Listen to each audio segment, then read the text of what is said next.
Hi students, നമ്മൾ sun the ultimate source എന്ന first ചാപ്റ്ററാണ് ഡിസ്കസ് ചെയ്തുകൊണ്ടിരുന്നത് അല്ലേ?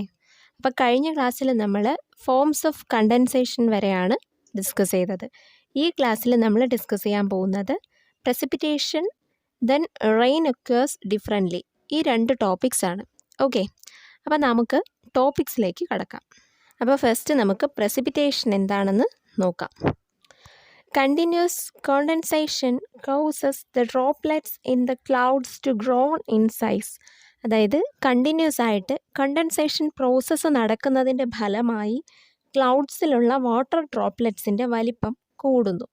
Being unable to resist the gravitational force of the earth, the water droplets get released from the clouds and fall on the earth in different forms. അതായത് നമ്മുടെ എർത്തിൻ്റെ gravitational ഫോഴ്സിനോട് resist ചെയ്ത് നിൽക്കാൻ സാധിക്കാതെ വരുമ്പോൾ ഈ ക്ലൗഡ്സിലുള്ള ഡ്രോപ്ലെറ്റ്സ് ഉണ്ടല്ലോ, വാട്ടർ ഡ്രോപ്ലെറ്റ്സ്, അത് ക്ലൗഡിൽ നിന്ന് വേർപെട്ട് വിവിധ രൂപത്തിൽ എർത്തിലേക്ക് പതിക്കുന്നു. This process is called precipitation. അപ്പോൾ പ്രസിപ്പിറ്റേഷൻ എന്താണെന്ന് എല്ലാവർക്കും ക്ലിയർ ആയില്ലേ? ഇപ്പോൾ നിങ്ങൾ കുറച്ച് പിക്ചേഴ്സ് കാണുന്നുണ്ട്. These are the different forms of precipitation. അതായത് പലതരത്തിലുള്ള പ്രസിപ്പിറ്റേഷൻ്റെ പിക്ചേഴ്സാണ് നിങ്ങളീ കാണുന്നത്.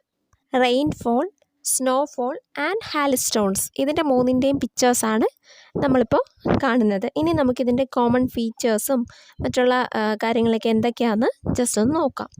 The common manifestation of precipitation is in the form of water drops. സാധാരണയായി ഈ ഒരു പ്രസിപ്പിറ്റേഷൻ പ്രോസസ്സ് നടക്കുന്നത് വാട്ടർ ഡ്രോപ്സിൻ്റെ രൂപത്തിലായിരിക്കും.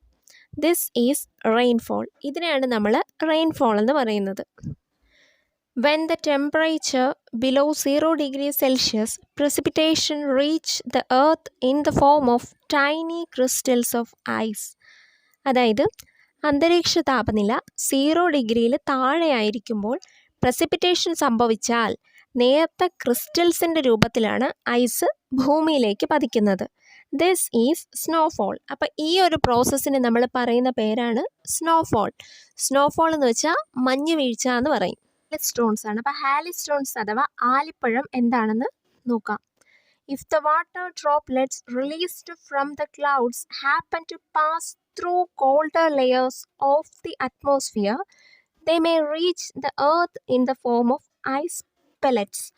അതായത് ചിലപ്പോൾ നമ്മുടെ ഈ ക്ലൗഡിൽ നിന്ന് വേർപെട്ട് വരുന്ന വാട്ടർ ഡ്രോപ്ലെറ്റ്സ് അറ്റ്മോസ്ഫിയറിൻ്റെ കോൾഡർ ലെയേഴ്സിലൂടെ കടന്നു പോകാൻ ഇടവരും. അപ്പോൾ അങ്ങനെ സംഭവിക്കുമ്പോൾ തണുത്തുറഞ്ഞ ഐസ് പെലറ്റ്സ് ആയിട്ടാണ് ഇവ ഭൂമിയിലോട്ട് പതിക്കുന്നത്. അപ്പോൾ ഈ ഒരു പ്രോസസ്സിനെയാണ് നമ്മൾ എന്ത് പറയുന്നത്? ഹാലിസ്റ്റോൺസ് അഥവാ ആലിപ്പഴം എന്ന് പറയുന്നത്. അപ്പോൾ 3 ടൈപ്സ് ഓഫ് പ്രസിപ്പിറ്റേഷൻ ആയിട്ടുള്ള റെയിൻഫോള്, സ്നോഫോൾ ആൻഡ് ഹാലിസ്റ്റോൺസ്, ഇത് മൂന്നും ക്ലിയർ ആയിട്ടുണ്ടെന്ന് കരുതുന്നു. നെക്സ്റ്റ് നമുക്ക് റെയിൻ ഒക്യൂർസ് ഡിഫറൻ്റ്ലി, അതായത് ഡിഫറെൻറ്റ് ടൈപ്സ് ഓഫ് റെയിനെ കുറിച്ച് നോക്കാം.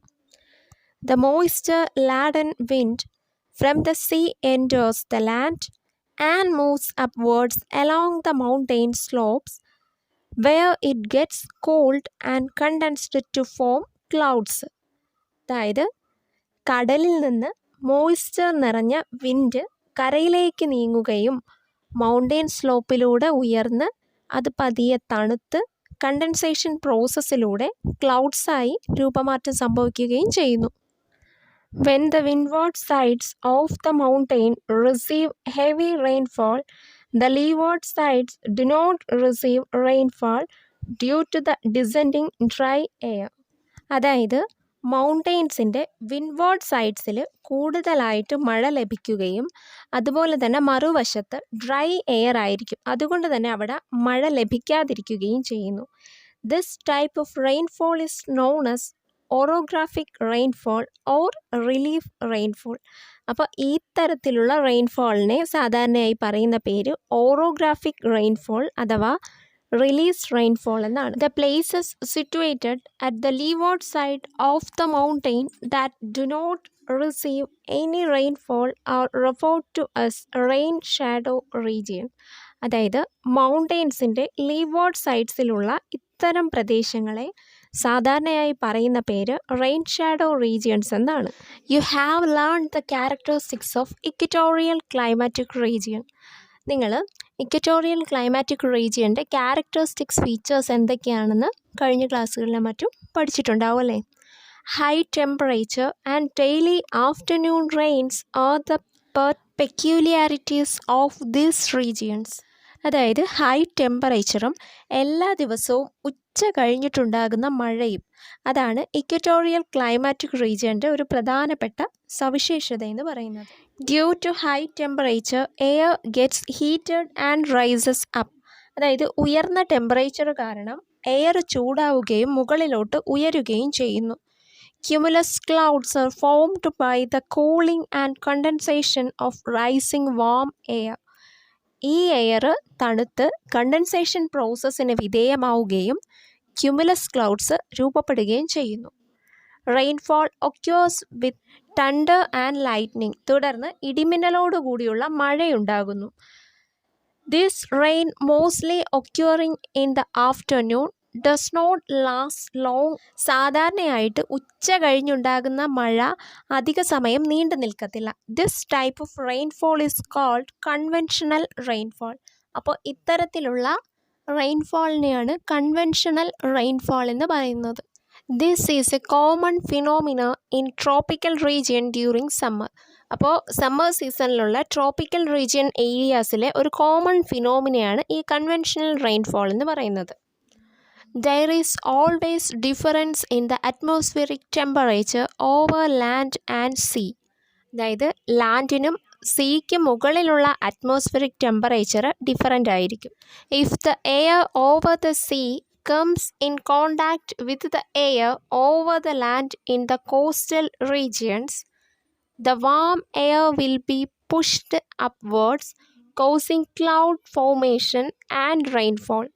കടലിൽ നിന്നുള്ള എയർ കോസ്റ്റൽ റീജിയൻസിൽ വെച്ച് ലാൻഡിലെ എയറുമായിട്ട് കൂട്ടിമുട്ടാൻ ഇടയാകുന്നു. അങ്ങനെ സംഭവിക്കുന്ന സമയത്ത് വാം എയർ മുകളിലോട്ട് ഉയരുകയും ക്ലൗഡ്സ് ഉണ്ടാകുകയും അത് മഴയ്ക്ക് കാരണമാവുകയും ചെയ്യുന്നു.